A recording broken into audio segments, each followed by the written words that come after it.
Hey, it's Arrow, and this is Vocal Defrag. Defragging is giving yourself the opportunity and the openness to be truthful and transparent with yourself. So many times we invest a lot of energy in asking other people questions about us. And many times you've got to stop, listen, and try to figure out what your journey is going to be in a process of trying to grow forward without other people's judgment. Vocal defragging gives you the opportunity to go back and listen to your emotions, the inflection, the passion, the lack of interest, to be able to just go in there and see, wait a second, this is the missing puzzle piece. Because so often, even though I do promote writing all the time, when we go into a written journal, I think that the built-in self-editor takes over and likes to use what I call hidden speak. In other words, we'll use a language that we only want to know. Nobody else can know it because we're the only ones that understand the vibration of how you put that particular sentence together. So I'm very big into defragging in a journal, but the vocal defragging is amazingly better because of that inflection, the pitch, the volume, the tone. Asking yourself the questions and then questioning the answers. The subject this time around is something that hit me while I entered this beautiful forest as it's going through its transition right now from summer into fall. A nice breeze, the leaves are falling.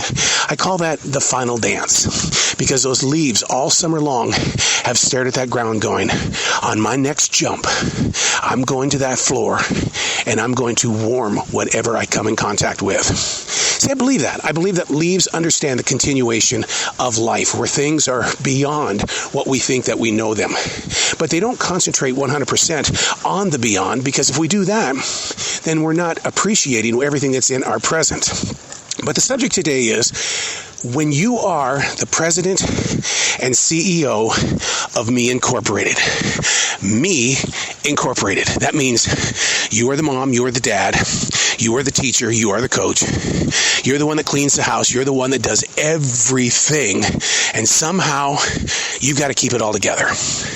And if you're in a business of your own, like my wife and I are, and it's not just one, it's several different businesses, then you've got to be the CEO of several Me's Incorporated and make sure that they don't get in front of each other, which is the reason why I openly admit that I live a Google Calendar lifestyle. But the thing is that when you are the president and CEO of Me Incorporated, you tend to spend a lot of energy remembering what you called the good times. And I'll give you a good example on that. I'm not going to harp on it. In terrestrial radio, we had a sales department. We had a news department. We had people that were doing the engineering.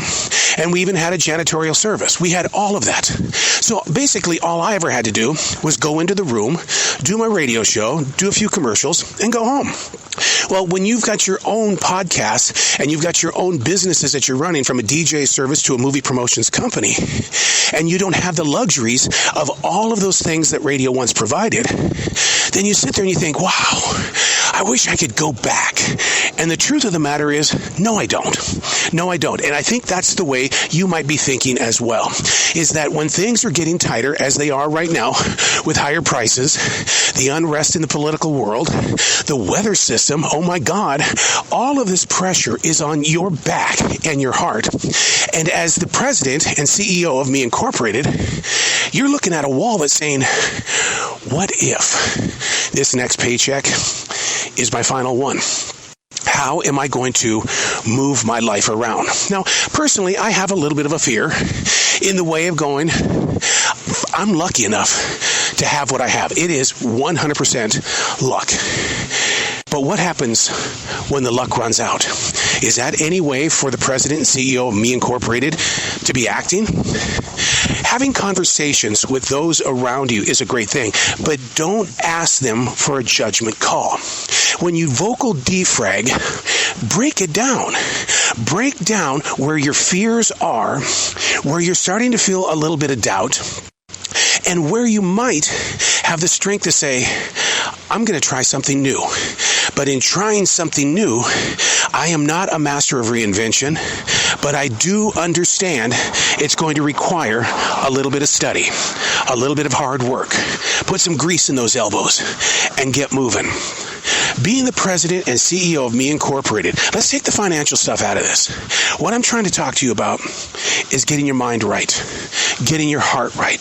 But you can't get either one of those in the right position if all you're doing is running away from who you are as a person. Do you know you? Do you understand the many yous? Because we all have several different personalities, but we think just because Hollywood does a movie about somebody who's got multiple personalities, well, I'm not that person. I'm just going to be this person. But it doesn't work that way, because today's world is filled with so much constant change and content that our mindsets are locked on, I don't know who I am. I don't want to know, but I want to go back to the good days. Okay, ask that question. What are your good days? Those days where you felt like that you were on top of the world. And what put you there? What was the journey to get there? And there's a big chance that you probably don't know the full, real story. You know of the victory, but you don't know of the hard work, the dedication, the passion, and the drive that it took. I still have memories of winning all of those bowling trophies at Sunset Bowl and all of the city and state tournaments when I was a teenager. I loved collecting trophies, but then I got bored with collecting trophies. And the reason being is because it's like, come on, I got to have some competition here. And it's not that there wasn't competition, it's just that they weren't working as hard as I was sitting there in that bowling alley day after day after day, getting blisters on my thumb because I wouldn't stop rolling the rock, as I called it, but I wanted to be one of the best. Now, why didn't it happen? All right, truth and transparency. I've written about this many times. I discovered girls. It was like, whoa, what? Yeah, my girlfriend became more important than my dream to be a bowler. And from there, all of a sudden, I found myself in radio at the age of 16. Now the girl and the radio outdid my bowling. So I walked away from it. No more sores on my thumb because I wouldn't stop rolling the rock.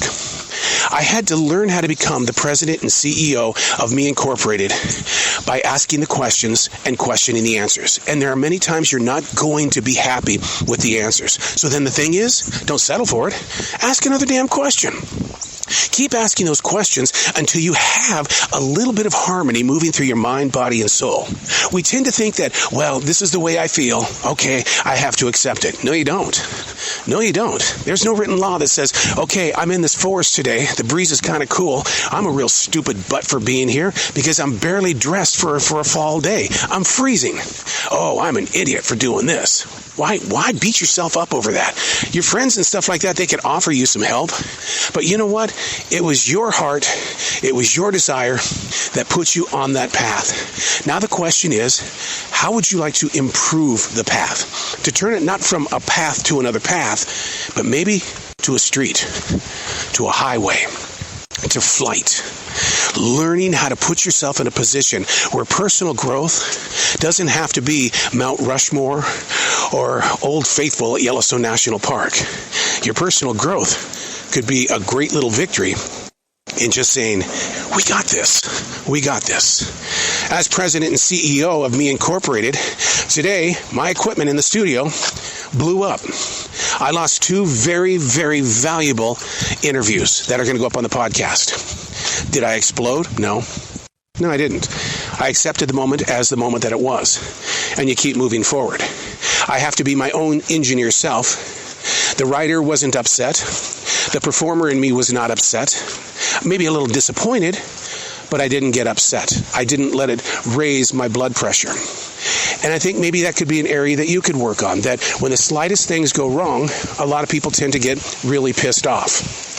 How about that story about Justin Bateman with Matthew McConaughey when the studio didn't work? Justin Bateman has openly admitted that wasn't a good day, wasn't a good decision to act that way.